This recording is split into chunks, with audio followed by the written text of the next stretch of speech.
what teeth are. But to define teeth, we can say teeth are hard, white substances found in our mouth. Teeth are hard, white substances that are found in our mouth. When you open your mouth, you are able to see teeth.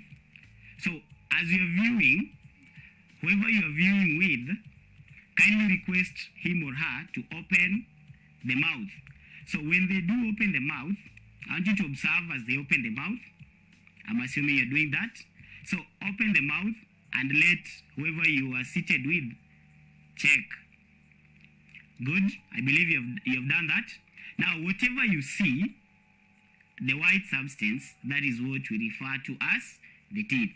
Now, the teeth develop from the jaw, and they are supported by what we call the gum. The gum is the reddish substance just beneath the teeth. As your friend was opening the mouth, you could be able to see the white substances, those are the teeth, and you could also be able to see the red substance. The red substance, that is the gums. And the gums help to keep the teeth into position. The teeth develop from what we call the jaw. So we have two jaws, the upper jaw and the lower jaw. So we have the teeth. And I have said they are hard, white substances found in the mouth, and teeth develop from the jaw above the gum. So the function of the gums is to support the teeth. So I have a sample of a diagram that shows the human jaw. I want you to look at that sample of a diagram that shows the human jaw. Look at it keenly. So when you look at the diagram, you are able to see different teeth. So we have the upper jaw on the left side of your screen, and then we have the lower jaw on the right side of your screen. And then we have the gum that supports the teeth, or the gums that put the teeth into position. These teeth that we have looked at have different types. They are of different types. The teeth that you have looked at, they are of different types. So there are of 4 types, and these different types of teeth can be described differently. So when we are describing the teeth, we focus on 3 main things. So we focus on the shape of the teeth. So we will come to learn that we have some teeth that are chisel shaped. We have some teeth that are sharp and pointed. We also have some teeth that have what you call cusps and ridges. So that is the first description. So we can describe teeth according to the shape. We can also describe teeth according to the function. So we have teeth that are used for cutting and biting. We have teeth that are used for tearing flesh. And we also have teeth that are used for chewing, grinding, and crushing. So that is the second description of teeth according to the function. Now the last, we can describe teeth according to the roots. So we'll realize that some teeth have 1 root, some teeth have 2 roots, and also there's one that has 3 roots. So when we talk about the different types of teeth, the differences in the types of teeth will be based on the 3, on the shape, on the function, and on the roots. Now let's look at the types of teeth that we have. We have 4 types of teeth, and these types of teeth are as follows. The first type of teeth are called incisors. The second type of teeth are called canines. The third type of teeth are called premolars. And the last type of teeth are called molars. So let's look at the types of teeth. So as I said earlier, we have the 4 types of teeth. So the first ones, we call them incisors. Incisors. The second one, we call them canines. The third ones, we call them premolars. And the fourth one, we call molars. And I said earlier, we can describe teeth based on 3 aspects. So we can describe teeth according to shape.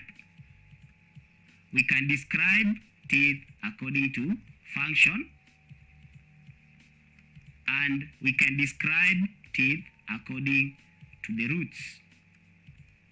So we can base our descriptions there. The first type of teeth now. The first type of teeth are called incisors. These are the teeth that are found at the front of the mouth. When you open your mouth, this part, when you open your mouth, the first teeth that you see are called incisors. So as we learn, I would like you to be opening your mouth when I tell you, and please take caution. You only open your mouth and don't touch your mouth, because right now we have the COVID-19 and it is spread through some unhygienic practices such as touching the mouth. So do not touch your mouth, you just open and observe. So the first type of teeth which appear are called the incisors. And we can describe incisors as follows. They are chisel shaped. So to be chisel shaped, the shape of a chisel looks something like this.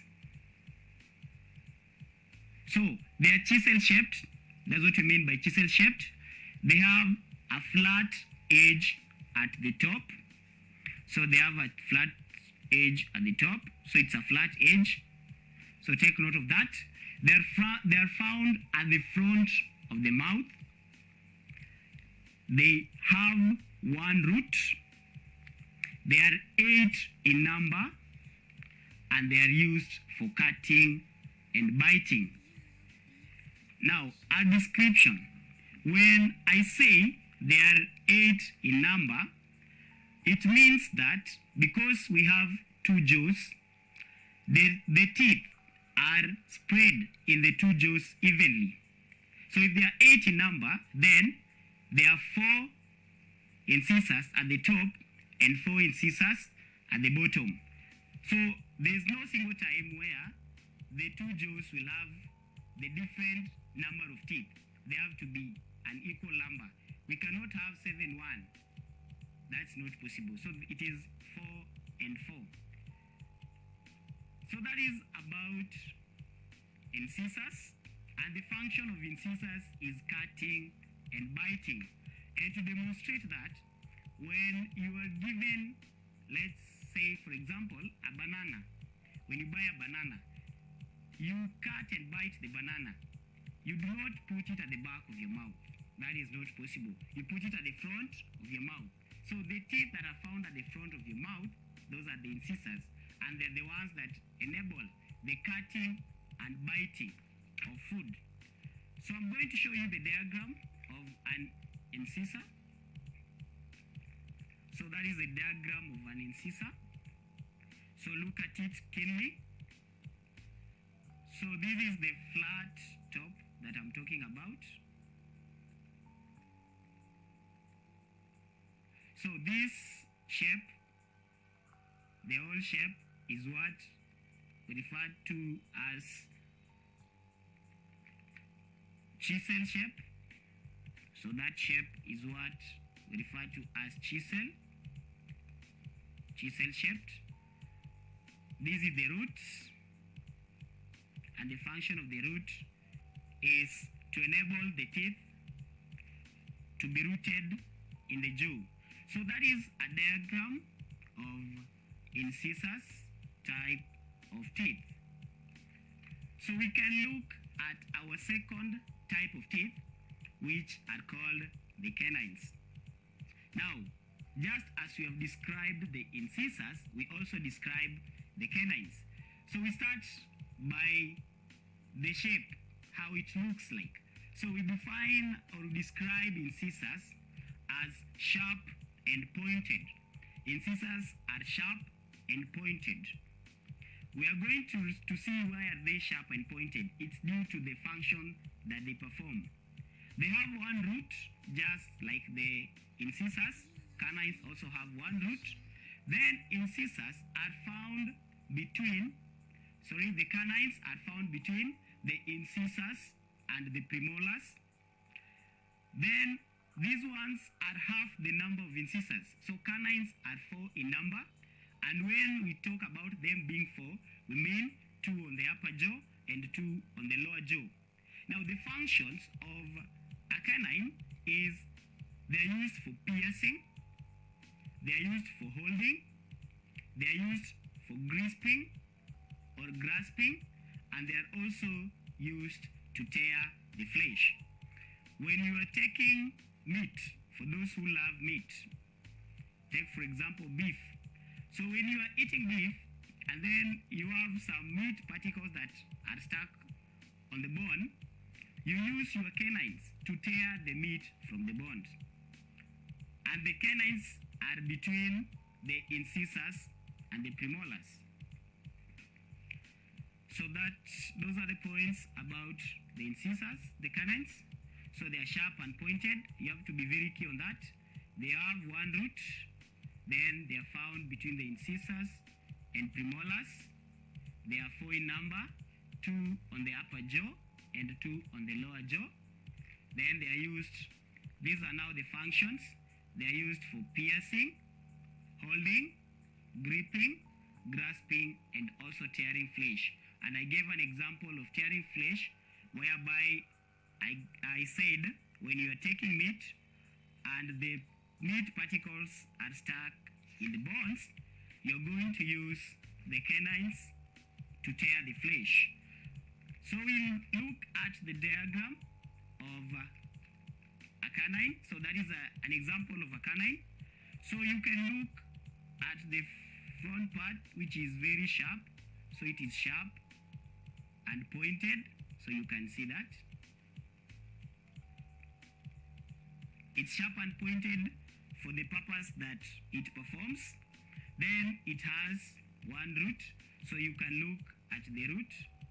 So we can have your gum there. So it has one root. So that is about a canine. So the next type of teeth are called premolars. Premolars, we start with the description of premolars. Premolars have what you call ridges and cusps. When I talk about ridges and cusps, I mean the top is uneven. It is not flat. It has an even shape. That's what I mean. That is what we refer to as ridges and cusps. Premolars have 2 roots. Unlike incisors and canines, premolars have 2 roots. Then they are found between the canines and the molars. They are found between the canines and the molars. Premolars are 8 in number, which means we have 4 premolars on the upper jaw and 4 premolars on the lower jaw. Then premolars perform a function that is either grinding, chewing, or crushing the food. So those are descriptions about premolars. They have ridges and cusps, and I've said ridges and cusps mean uneven tops. So that is the uneven top. We'll be looking at the type of tip. So the top of a premolar looks something like that. They have 2 roots. We have seen that incisors and canines have 1 root, but premolars have 2 roots. They are found between the canines and the molars, And this is a diagram that shows premolars. That is a diagram that shows the premolars. I want you to observe it keenly. So this is the top. So when you look at the top, this is what I was referring to as cusps and ridges. So the cusps and ridges are very clear on that diagram. You can be able to see it clearly. So that is the cusps and the ridges. And then when you look at the roots, so we have one, this is the first root, and then we have two, that's the second root. So they have two roots. And that shows the diagram of a premolar.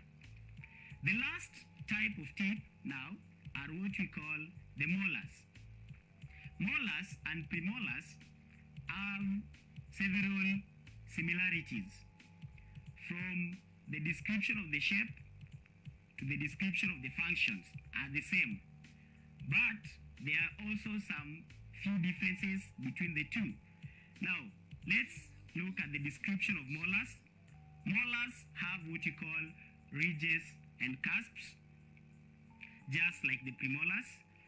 But one of the differences comes to the next point, whereby molars have 3 roots, while premolars have 2 roots. That's the first difference. The second difference, the molars are broader than the premolars. In simple, they are bigger than the premolars. And then molars are found at the back of the mouth. They are the last teeth at the back of the mouth. Then they are the teeth that are largest in number, such that they are 12. When they are 12, we mean 6 on the upper jaw and 6 on the lower jaw. And then the function of premolar and molars are the same. They are both used for chewing, grinding, and crushing food. So, that is the description, ridges and cusps, as I've said. 3 roots. They are broader than premolars. They are found at the back of the mouth. 12 in number, which means they are the teeth with the largest number. Then the functions, they are used for chewing, grinding, and crushing food.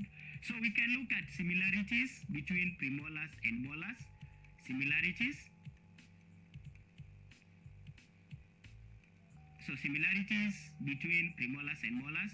So both of them have what we call ridges and cusps. So they both have ridges and cusps. That is the first similarity. Then they are both used for chewing. They're both used for chewing, grinding, and also crushing food. Then we can look at the differences.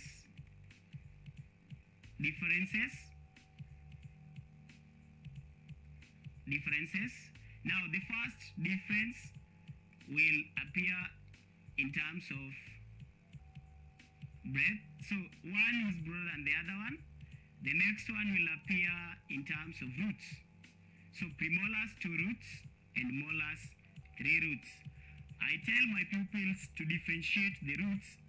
We know premolars is one word, but we can pronounce it as 2 to be able to remind you that it has 2 roots. So you can pronounce it as premolars. Premolars, 2 words, but it's 1 word. So it means, or it reminds you, there are 2 roots there. Then molars, 3 roots. You have to make learning interesting. You don't have to be very stiff when you learn, because learning will become boring. But learning needs to be very enjoyable. So make it as interesting as possible. Having looked at the types of teeth, and there are 4 in number, we are now going to look at sets of teeth.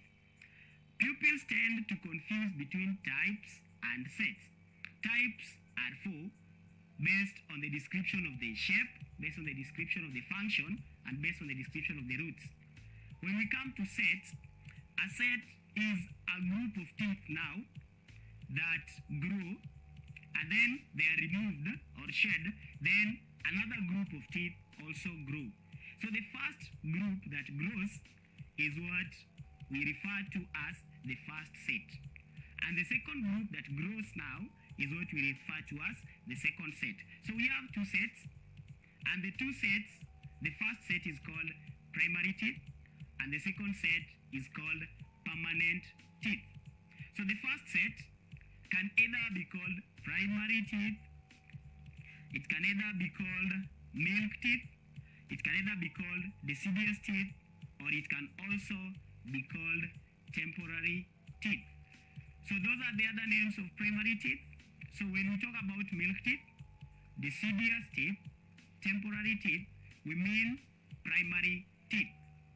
Babies at the age of 6 to 8 months start what we call teething. As a child is born, a normal child in a normal circumstance, the child is born without teeth. Although there are some other abnormal circumstances where a child is born with teeth. So we are talking about the normal circumstance where a child is born without teeth. Then as it grows, at the age of 6 months, teeth starts to grow. When teeth start to grow, that process we refer to as teething, the growing of teeth. So we refer to as teething, and it starts at that age. So milk teeth consists of the 3 types of teeth. So those are the incisors, the canines, and the premolars, but it excludes the molars, which means molars are not part. So molars are not part of that, of the primary teeth. Then at about age 6, the teeth starts to fall, and this is what we call shedding of teeth. Now, there are interesting numbers here. 6-month teething starts, that is the growing of teeth. 6 years, shedding of teeth starts, that is the removal of teeth. That is about the primary set of teeth, the milk teeth, the deciduous teeth, or the temporary teeth. The second set of teeth are called the permanent teeth. They can also be called the secondary teeth. Now, these are the teeth that grow once shedding of teeth has taken place, whereby the primary teeth have been removed. So those are the permanent teeth. And at about 11 to 13 years, a child usually have 28 teeth. Now, I want to bring to your attention the following. Number 1, primary teeth or milk teeth are always 20 in number, and that happens between 1 to 10. But when a child starts or reaches at age 11 to 13, they start to grow more teeth. So at this age, there are approximately 28 teeth. And there is a question that is likely to be asked. A boy in Lurambi Primary School, a class 8 boy in Lurambi Primary School, is likely to have dash number of teeth. The answer is not 20 and the answer is not 32. The answer is 28. So we go on.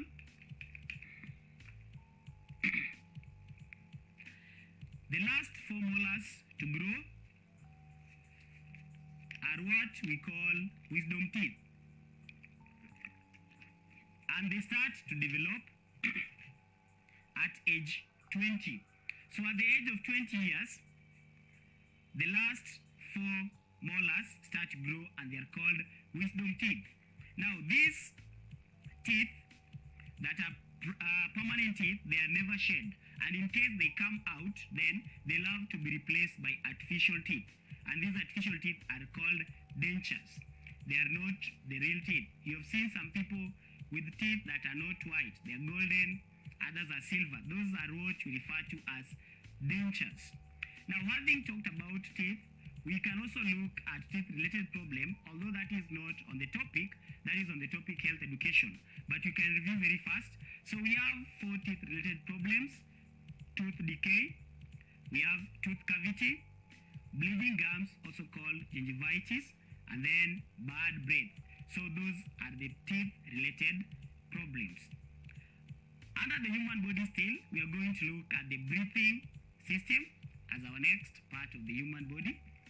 Breathing system. Now the breathing, we can start by defining what breathing is. And breathing is a process that involves taking in and taking air in and out of the lungs. That is what we call breathing. Taking in air and out of the lungs. When we breathe in, remember, we breathe in all the gases, but we are concentrating on two gases here. The two gases are called respiratory gases. That is oxygen, which is used by the body, and carbon dioxide, which is given as a waste gas. So those are the two types of gases that will concentrate. Now, the breathing system has parts. And the first part of the breathing system is referred to as the nose. So we have the nose, and we'll be looking at functions of this part. Then we have the trachea, also called the windpipe. We have the bronchus, which branch to bronchioles. Then we have the lungs. And finally, okay, we also have, in the lungs, we have the alveoli, also called the air sacs. We have the diaphragm, and finally the rib cage. Those are the parts that make the breathing system. That is a model to show the breathing system. So we have the nose at this part. So that is the nose. I hope you can be able to see. And don't touch your nose at home. We can ignore these two. Then we have the trachea, also called the windpipe. We also have the alveoli, also called the air sacs. We also have the bronchi, diaphragm, this one here, which is a sheet of muscles. Then we have ribs, the ribs that cover the delicate part, which is the lungs.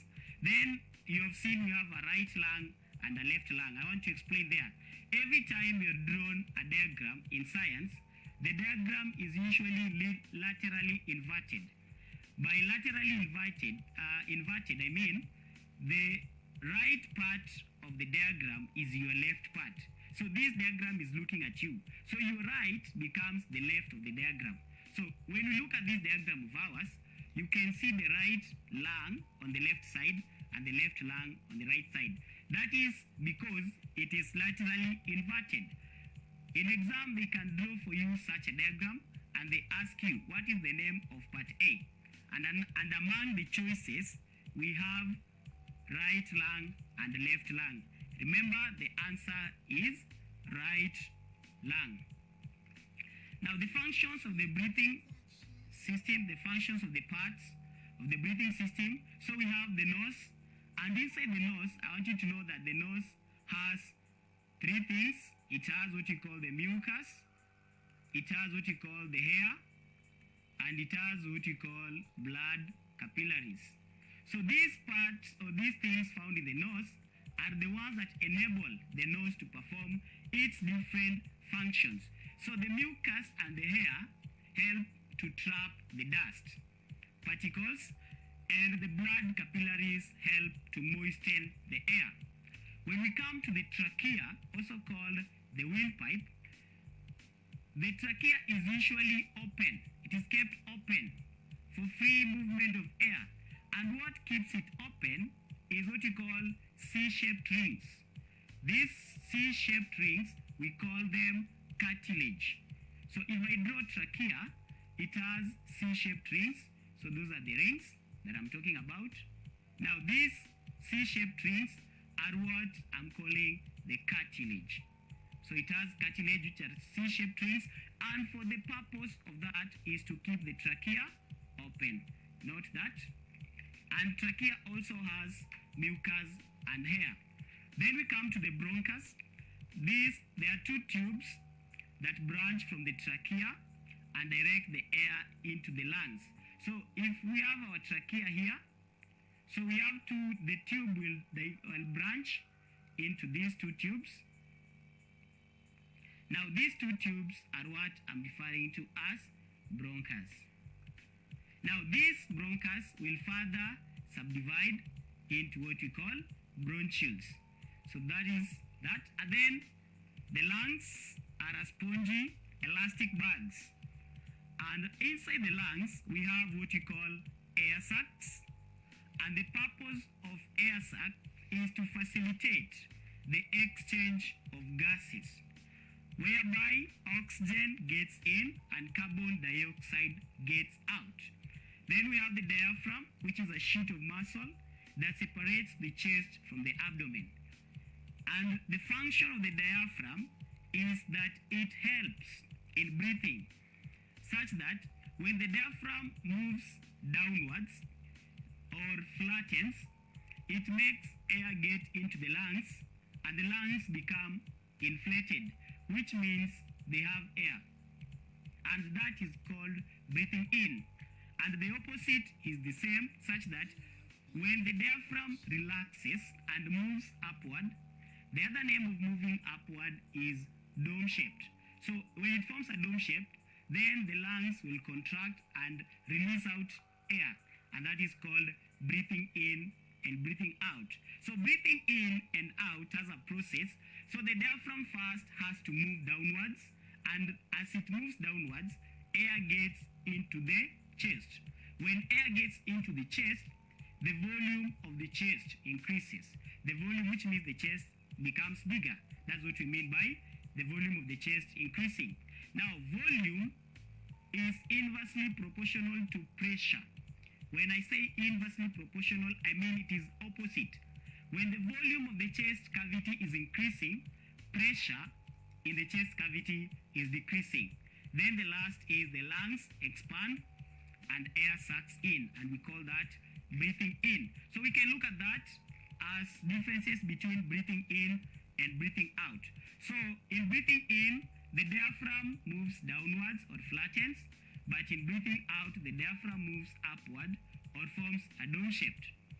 In breathing in, the volume of the chest increases. Here, the volume of the chest decreases. And I've said when the volume increases, pressure of the chest cavity decreases. Pressure of the chest cavity decreases, whereas here, pressure in the chest cavity is going to increase. Then, the last point, in breathing in, the lungs expand and the air sucks in. And in breathing out, the lungs contract, forcing the air out. So that is about the breathing system. And we also have a model of the breathing system. You can make the breathing system which is improvised. So we have the trachea. To make a trachea, you can use a straw. The bronchus, you can also use a straw. The lungs, you can use a balloon. And the diaphragm, you can use a rubber band or a rubber sheet. So when we pull the rubber band downwards, or the diaphragm downwards, it is like breathing in, such that the diaphragm, which is the rubber band in this case, will move downwards. When it moves downwards, then it will force air to suck in. As it sucks in, it will find its way into the balloons. And then the balloons will be filled by air, and therefore they are going to expand. And the other name of expanding will say the balloons are inflated. So that is the other name of the balloon expanding. So when we pull the diaphragm downwards, that's what happens. So the lungs or the balloons will expand. When we pull the diaphragm upwards, then the opposite of what I've said is also going to happen. So that is about the breathing system. We can look at our next and our last part of the human body that you're going to look at today.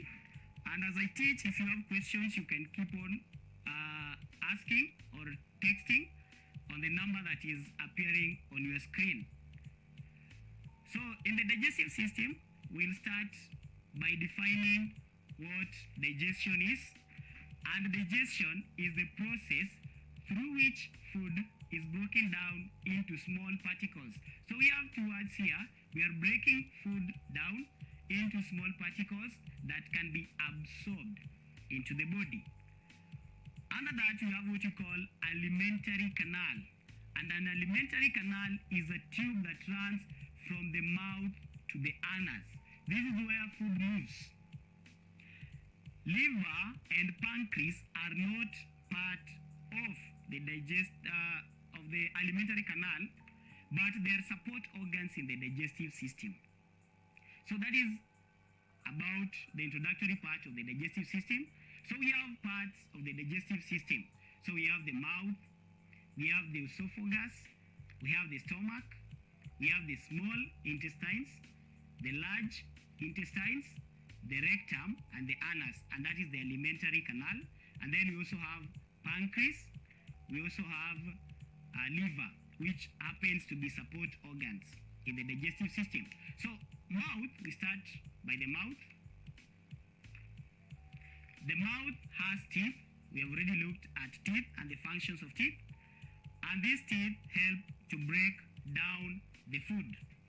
The mouth also produces saliva, which is produced by the salivary glands, and the purpose is to soften the food and help it to stick together. In the mouth, we also have what we call the tongue, and the tongue rolls the food into what we call boluses.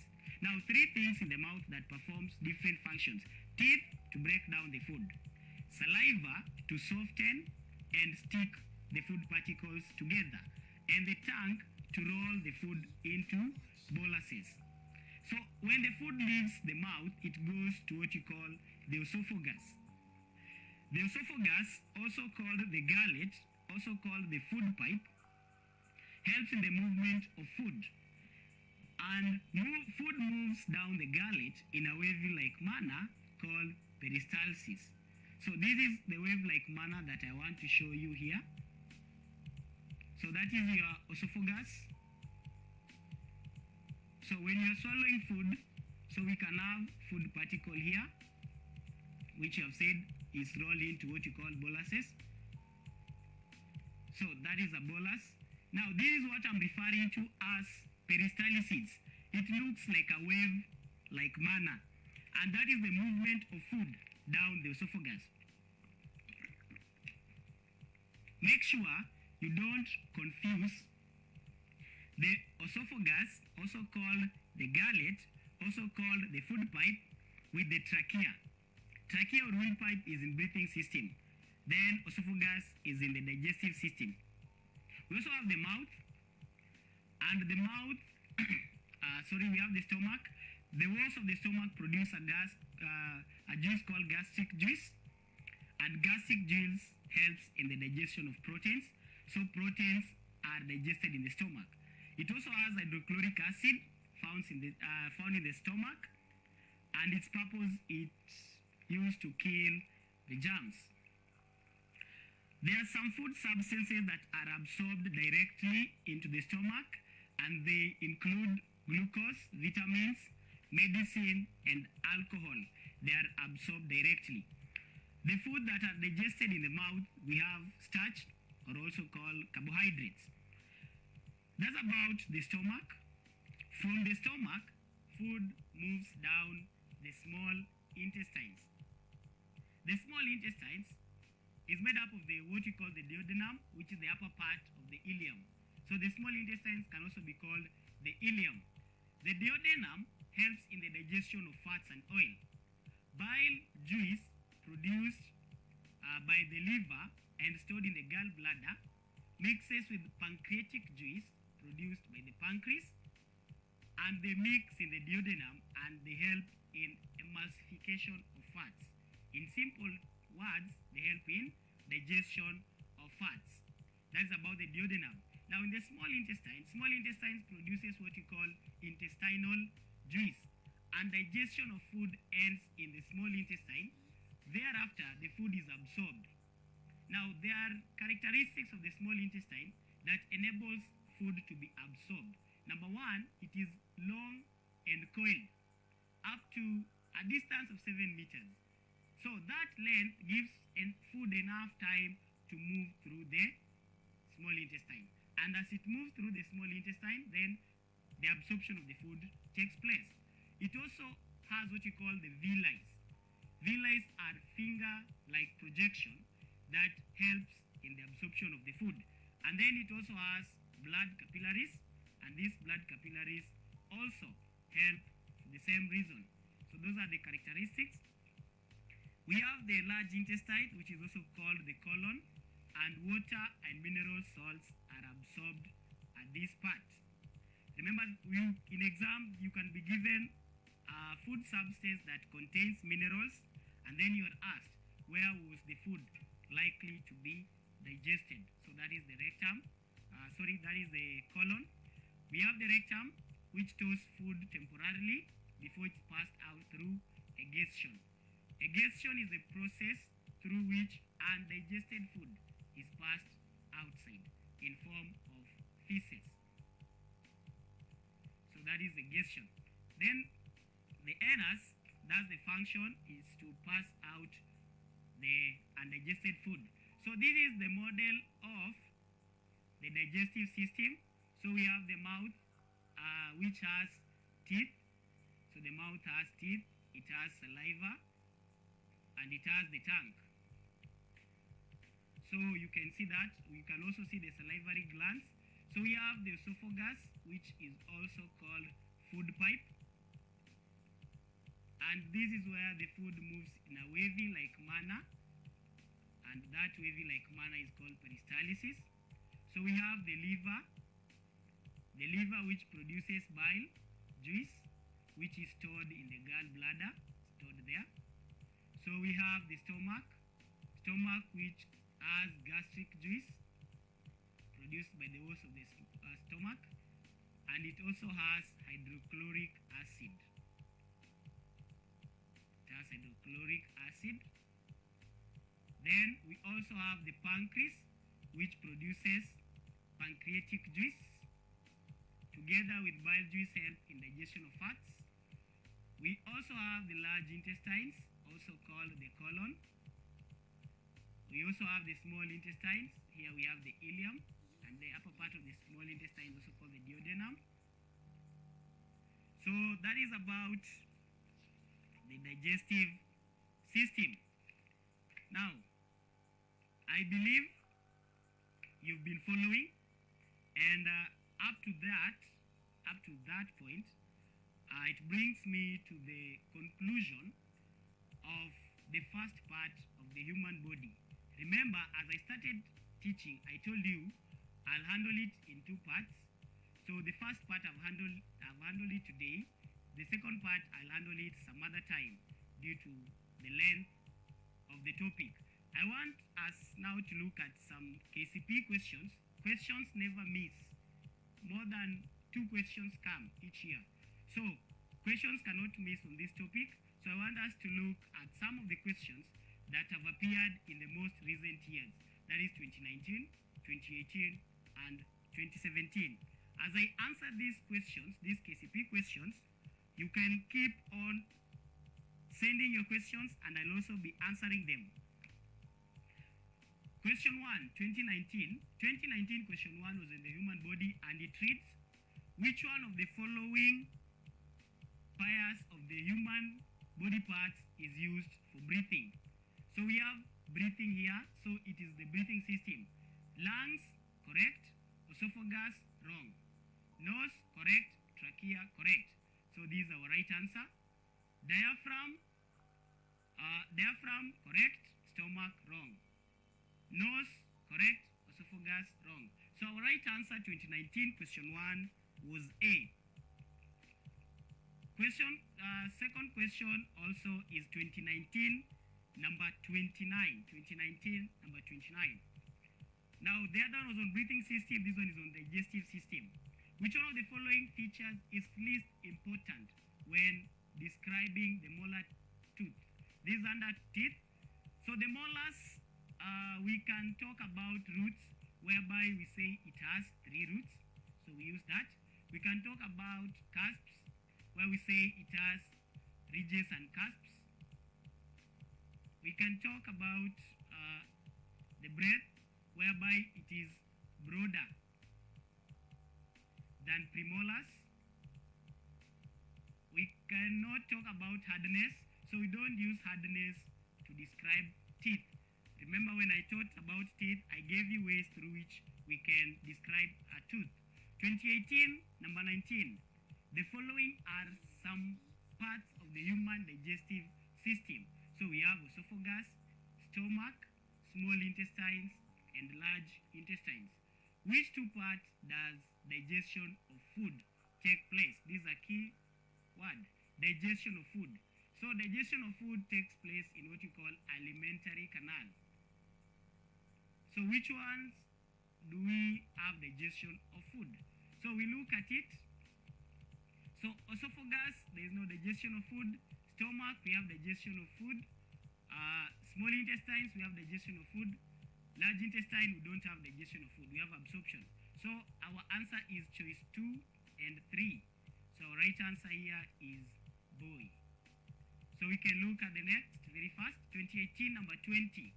Which one of the following parts of the breathing system warms the incoming air? And the right answer is nose. So we said it has the blood capillaries. And the blood capillaries, the function of the blood capillaries is to warm the air. So that is the nose. We look at the next question, which is 2017, number 24. Which one of the following is a function of fiber in the human diet? So this is about food and digestion of food. Now, helps in food digestion, not really. Helps in absorption, not really. Helps prevent diarrhea, not really. Helps in removal of undigested food material. That is the correct answer. Sometimes it's also referred to as emptying the bowel.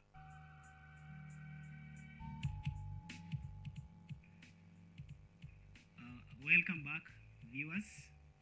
So I'll pick up from where I stopped. The last question, KCP, the last question was 2017, number 45. The diagram below shows the human digestive system. The juice produced at the part labeled N is used to digest dash. So we come to the part labeled N, and the part labeled N is the mouth. So the part labeled N is the mouth. So the right answer here, we look at the juice produced there is saliva. So carbohydrates are digested in the mouth. So the right answer is carbohydrates. Proteins are digested in the stomach. Fats and oils are digested in the duodenum. Mineral salts are absorbed in the large intestines. So those are some of the sample of KCP questions that were set in the last 3 years. So quickly, I want to answer your questions that are streaming. Will you explain further on the functions of the stomach? Now, I've said the stomach produces hydrochloric acid, which helps to fight the germs. The stomach produces also gastric juice, which helps in the digestion of proteins. When food is taken, it stays in the stomach for around 3 to 4 hours before the digestion of the food begins. If a patient was told to take calcium supplements, where was it absorbed? Calcium, those are minerals, but remember it comes as a drug. So because they are minerals, then they'll be absorbed in the large intestine, and also part of it will be absorbed in the stomach because it's a drug. How long is the adult's ileum and colon? It's between 5 to 7 meters. Brian from Lamu, can you repeat the duodenum, please? The duodenum, what you need to know about the duodenum is it helps in the digestion of fats and oils. And bile juice from the liver and pancreatic juice from the liver, pancreatic juice from the pancreas helps in the digestion of the fats. Hello, teacher, it's George from Busara. Repeat the functions of rectum. Rectum stores food temporarily before it is passed outside, the undigested food, before it's passed outside by the anus. Hi teacher, was asking why is it the liver and pancreas are not part of the digestive system? I've said they are part of the digestive system, but they are not part of the alimentary canal. They are just support organs because food does not get into the pancreas and the bile and the liver. Maybe 2 questions. Permanent teeth are also called,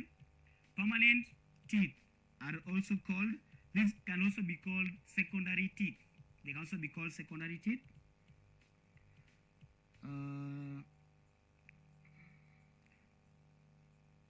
Okay, someone's asking what is the other name of the small intestine? The small intestine is also called the ileum. The small intestine is also called the ileum. The last question, which structure produces gastric juice? Gastric juice is produced by the structure called gastric glands, and gastric glands are found on the walls of the stomach. Now, up to there, I want to end the lesson. You keep safe. Remember to revise your work. In one way or the other, you'll still do the exams that are just right ahead. So I end my lesson there. Bye till we meet again.